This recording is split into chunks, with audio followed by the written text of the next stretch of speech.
The date was May 15th, 2001 at approximately 12:40 p.m., and just outside of the small town of Walbridge, Ohio, a CSX freight train races down the track at a speed of 50 miles an hour. Bystanders start questioning the train's erratic speed, but upon a closer inspection, their question is answered when it is apparent that no one is at the controls of the train.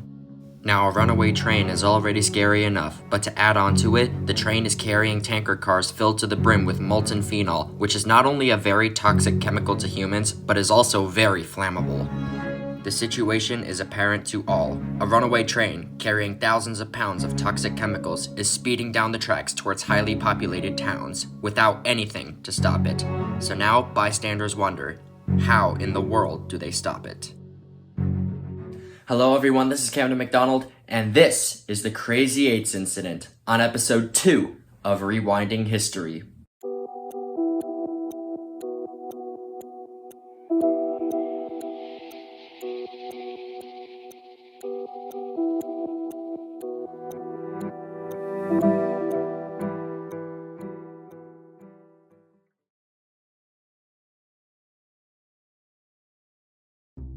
On May 15, 2001, two CSX employees were given the task of transferring a string of freight cars from track K12 to track D10 for departure on another train at CSX's Stanley Yard in Walbridge, Ohio.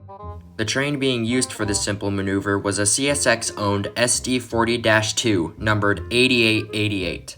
The train was to shunt 47 freight cars, 22 of which were fully loaded, which included 2 tanker cars, which were filled to the brim with molten phenol. This chemical is used in products such as glues, sprays, soaps, and lip balm. But on its own, it is very toxic for humans. And to top it all off, it is also extremely flammable. The train moves north as it exited K12. The engineer is the only occupant on the train, as the conductor is stationed on the ground to help notify the engineer when to stop the locomotive by counting how many cars were left in the siding. When 8 cars remained in the siding, the conductor notified the engineer. No response. He tried again when 4 cars remained, but again, no response. He then ordered the engineer to stop right then and there, but again, there was still no response. Little did the conductor know though, the engineer was not on the train. So what in the world was the engineer doing? Well, it turns out that he had noticed a misaligned switch right ahead of the locomotive, and he calculated that despite his train is moving quite slowly, he would not be able to stop short of it. So, in order to make his job easier, he decided to devise a plan. What was this plan, you may ask? Well, he was going to jump off the locomotive, realign the switch, and then reboard the locomotive as soon as it passes his location. A decent idea, an extremely bad plan, and terrible execution.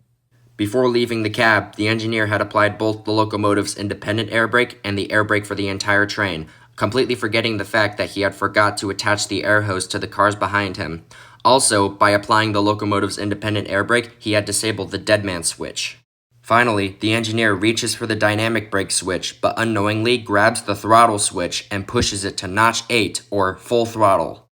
If the dynamic brakes were selected as he intended to do so, then this would have caused the electric generators to slow down the train. But because he had reached for the throttle stick and pushed it to full throttle, then this meant that the train was about to go to full throttle. This meant that the only brake working on board the train was its air brake, but this was not enough to stop the full weight of the train from bearing down on it.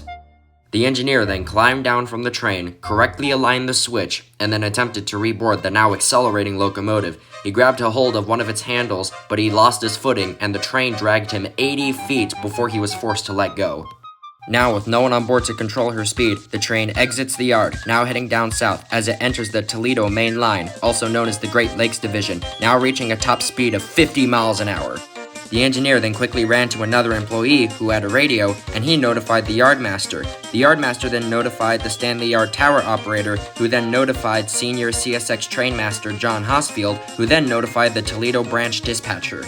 The police were also notified, and they quickly ran to block off railroad crossings to protect oncomers from the train. The train's brakeman, who had witnessed the train leaving the yard, initially thought that the engineer had had a heart attack. So he grabbed Hosfeld, and together they both jumped into a pickup truck and began pursuing the train. They beat the train to a nearby railroad crossing, where they were hopefully waiting for the best opportunity to jump onto the train. But by the time the train had reached the crossing, it was going way too fast for them to jump on. So for the time being, they continued pursuing it in their pickup truck. As the train sped through Dowling, the locomotive was directed onto a 10-mile-an-hour siding, hoping that the excessive speed of the train would cause it to derail, but surprisingly, it did not. As the train quickly sped through the town of Bowling Green, officials were quickly trying to devise many plans as to how they can stop this train, and luckily, they did have an idea. At 1:30 p.m., the train was diverted onto Gladius Siding, just east of the town of North Baltimore. There, a portable derailleur sat on the tracks, ready to derail the train, but due to the train's excessive speed, it was thrown clean from the tracks, and the train continued like nothing had happened. As the train sped through the town of Findlay, dispatchers noticed something. There was another train on the exact same stretch of track that 8888 was speeding down. But worse, it was heading north, meaning that it was on a collision course with the runaway train. So dispatchers quickly notified the train, which was led by an SD40-2 numbered 8392 and conducted by conductor Terry Forson and led by engineer Jesse Knowlton. They were informed by the dispatch to head into a siding in the town of Dunkirk and wait for the runaway to pass them. At around this time, local police come up with an idea. Sergeant Tom Glenn would use a rifle to shoot a BB at the train's fuel safety shutoff switch, which was located directly under the locomotive. If it was pressed, it would cut off fuel supply to the train and thus stop it. Positioned at a railroad crossing just north of Dunkirk, Sergeant Glenn took his one shot. But unfortunately for him, he misses and hits the fuel cap instead of the fuel safety shutoff switch. But this plan wouldn't have worked anyways, considering the fact that the button had to be held down before it would work. After this plan failed, dispatchers then got an idea. They informed the crew of 8392 to wait for 8888 to pass them in the siding. Then once they did, they would uncouple their train and then pursue the runaway train in an attempt to hook up to the back of it and slow it down. After the runaway passed the siding, at approximately 2:07 p.m., 8392 took off backwards after the runaway. As 8392 continued to pursue 8888 through the rural countryside, a brave resident just north of the town of Kenton attempted to jump onto the train and be the heroic man to stop this runaway and earn the respect of the entire state of Ohio and earn the key to the city. But as soon as he saw how quickly the train was speeding through towards him, he chickened off and was like, "I'm good, bro, I'm good." Eventually, as the train sped through Kenton, 8392 managed to couple up to the back of the train, and Forson started to slowly apply the dynamic brakes, hoping that the excessive G-forces of the train wouldn't rip the couplings apart. But just in case if 8392's efforts went up in smoke, dispatch had already readied another locomotive directly in front of the runaway train, a GP38 numbered 6008. Just in case she was needed, she would go ahead of 8888, couple up to her front, and attempt to push her back. But luckily for Forson and Knowlton, their efforts pay off, and they managed to slow 8888 down to 11 miles an hour, but yet they still could not stop her. Positioned at the Route 31 crossing just south of town, the brakemen and John Hostfield wait as the train slowly approaches their location. At 2:30 p.m., as soon as the train passes the crossing, Hostfield grabs the railings and pulls himself aboard. From there, he enters the train's cab and finally brings the train to a gentle stop. The train spent nearly 2 hours driving along 66 miles of track before it finally came to a stop. The Federal Railroad Administration immediately launched an investigation into why 8888 ran away from the yard without her driver. It was officially concluded that the entire incident was caused due to pilot error. The engineer did throw the correct brakes, but forgot the fact that one of the brakes was not equipped correctly, and the other brake he didn't throw, and in fact he reached for the throttle button rather than that brake. But because the independent air brakes were thrown on the train and the brake shoes did clamp down onto the wheels, because the train was being pushed to full throttle for nearly 2 hours, the brake shoes were completely burned off the train.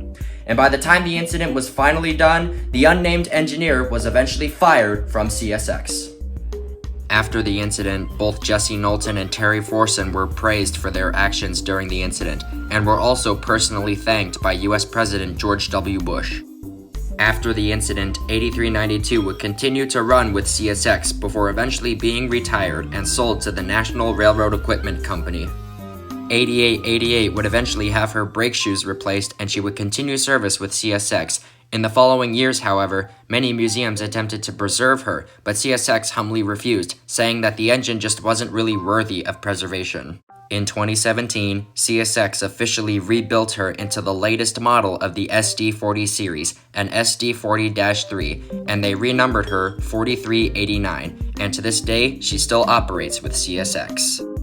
This runaway went viral all across the United States, and it caught the attention of producers at 20th Century Fox, and so, in 2010, they released the movie Unstoppable, starring Chris Pine and Denzel Washington.